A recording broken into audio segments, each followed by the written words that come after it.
मैं ना तो तुम्हारी महंगी भेंट से प्रसन्न होता हूँ, ना दिखावटी दान से। अगर मेरे मन को हरना है तो मुझे प्रेम से पुकारो, मैं हाजिर हो जाऊंगा। अवास्तविक चीज़ों को लेकर मन में कभी डर पैदा मत होने दो। वह वास्तविक नहीं है, वह ना तो कभी था और ना कभी होगा। इसके विपरीत जो वास्तविक है वह हमेशा से था और उसे ना तो बदला जा सकता है ना कभी नष्ट किया जा सकता है। जो मनुष्य किसी अच्छे काम में लगा हुआ होता है, आने वाले समय में उसका अतः कभी बुरा नहीं होता। मनुष्य अपनी 3 कृतियों द्वारा नरक के द्वार पहुंचता है। वे 3 कृतियाँ काम, क्रोध और लोभ है। मनुष्य का समस्त निर्माण उसके विश्वास के फलस्वरूप होता है।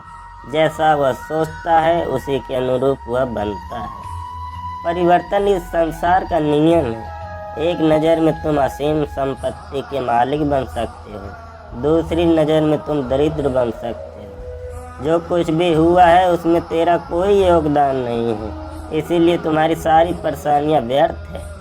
हर चीज़ की शुरुआत मुझसे होती है और खत्म भी मुझ पर आकर होती है। इंद्रियों से मिलने वाला सुख सच्चा नहीं होता। इंद्रियों का सुख पहले तुमको अमृत की मिठास देगा, लेकिन बाद में तुम्हारा विनाश कर देगा। तुम अपने जीवन को सार्थक बना सकते हो, लेकिन इसके लिए तुम्हें मेरी शरण में आना होगा। अगर तुम्हें मेरी बातें अटपटी लगती है तो तुम्हें अपने नज़रियों को बदलने की ज़रूरत है। अभी तुम चीज़ों को उस तरह से नहीं देखते हो जिस तरह से मैं देखता हूँ। अगर एक बार तुमने मुझ पर विश्वास कर लिया तो तुम्हें जीवन में कभी निराश होना नहीं पड़ेगा।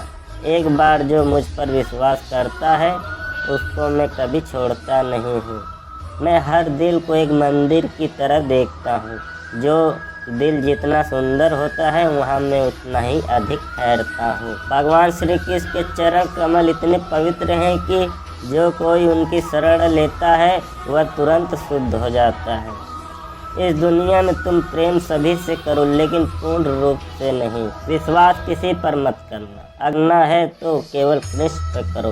मन बड़ा चंचल है, इसलिए अपने मन को स्थिर रखो, उसका कभी उचित मत होने दो। आपने जो कुछ भी किया वह आपके साथ एक दाग की तरह चलेगा, इसलिए अपने कर्म में शुद्धि लाओ।